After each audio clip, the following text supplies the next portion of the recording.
অফিসে তুমি ধরো কোনো গুরুত্বপূর্ণ ডেটা পাঠাবে, সেই অ্যাড্রেসটা কিন্তু গুগল করে দিবে না তো। প্রথমত পোস্ট অফিসে জমা করতে হবে, ওখানে নেবে না, এটা ঠিক করে লিখে নিয়েছে, ঠিক আছে, ওখানে নেবে না। আর হচ্ছে ভুল হলে তো যাবেই না, ভুল অ্যাড্রেস হলে যাবেই না, আর চলে যদি যায় সেই অ্যাড্রেসে কি খুঁজবে, সেই ব্যক্তি নিয়েছিল, তখন ফেরত চলে যাবে। একটা জিনিস ভাবো, আমরা সারাদিনে ফোনে যা মেসেজ চ্যাট যা কিছু হয়, এখন মেসেজ চ্যাট কেউ করে না, সবাই রিলস দেখায় ব্যস্ত, কেউ করে না মেসেজ, হোয়াটসঅ্যাপে মেসেজ করে, ফেসবুকে কেউ করে মেসেজ, কেউ করে না, আমরা সবাই রিলস দেখি, রিলস আর স্ট্যাটাস এই দুটোতেই চলছে আর কি। এবার আমরা কিন্তু যখন যা কিছু পাঠাই,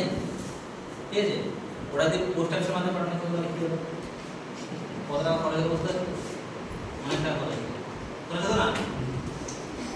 আমরা একটা রিচার্জ করে দিচ্ছি, ওই রিচার্জ আমরা ইন্টারনেটও পাচ্ছি, তার সঙ্গে সঙ্গে কী পাচ্ছি,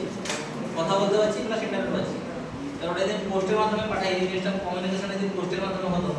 যে আমি একটা ছবি পাঠাবো হোয়াটসঅ্যাপে পাঠিয়ে দিলে, ওরা তুমি ছবিটাকে প্রিন্ট আউট করলে, ওটা খরচা আছে, সুন্দর করে রেডি করে ওটা খামে করে যাকে পাঠালে তার অ্যাড্রেসে পাঠালে হবে। আগে কোম্পানিতে কোনো যে জব করতে গেলে আগে সেই কোম্পানির অ্যাড্রেসে তোমাকে ডকুমেন্টস পাঠাতে হতো, ওরা ডকুমেন্টস চেকিং করতো, চেকিং করার পরে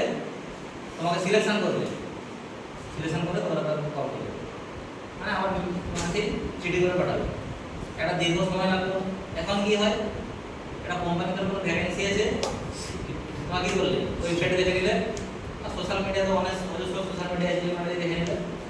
অনলাইনে গিয়ে ওয়েবসাইটে অ্যাপ্লাই করে ওরা ওদের ওয়েবসাইটে দেখে নিল যে কতজন অ্যাপ্লাই করেছে। ঠিক আছে, এটা যদি বাই পোস্টে হতো কী হতো, একটা সময় ব্যাপার ছিল, অনেক সময় লাগতো, আর একটা জিনিস টাকা খরচ একটু বেশি হতো। তুমি যখন পাঠাবে টাকা দিয়ে পাঠাবে, আর ওখান থেকে যখন ঘুরে আসবে আমার কাছে, আর ওটা টাকা দেবে। আগে কী করতে হতো, ধরো একটা ফর্ম বেরিয়েছে, ওখানে এডুকেশন কোয়ালিফিকেশান যা যা লাগবে আর ওটা ফিল আপ করতে গেলে সমস্ত ডেটা তোমাকে ভরতে হবে, এই ডকুমেন্ট লাগবে, ডকুমেন্টে সব জেরক্স করে স্কুলের হেড স্যারের কাছে গিয়ে যেতে হবে, স্যার সেভ স্যার এখন সেভ করতে আমরা নিজের সেট করি, আগে হেডমাস্টার স্যার একটা সেট হতো না, একটা সেট করে দিত, অরিজিনাল দেখাবে, তোমার নিজের স্কুলে লাগবে না, একটা সেট করে দেবে, একটা সেট করার পরে কামে করে আর একটা খালি কাম দিই, খালি কাম মানে কি বলো, তোমার নিজের অ্যাড্রেস লেখা হবে কোম্পানি, খালি খামের ভিতরে ভরে পাঠাতে হবে। তো ওরা কি করতো, ওই খালি খামের মধ্যে তোমার জয়েনিং লেটার যা কিছু থাকবে ওটা বলে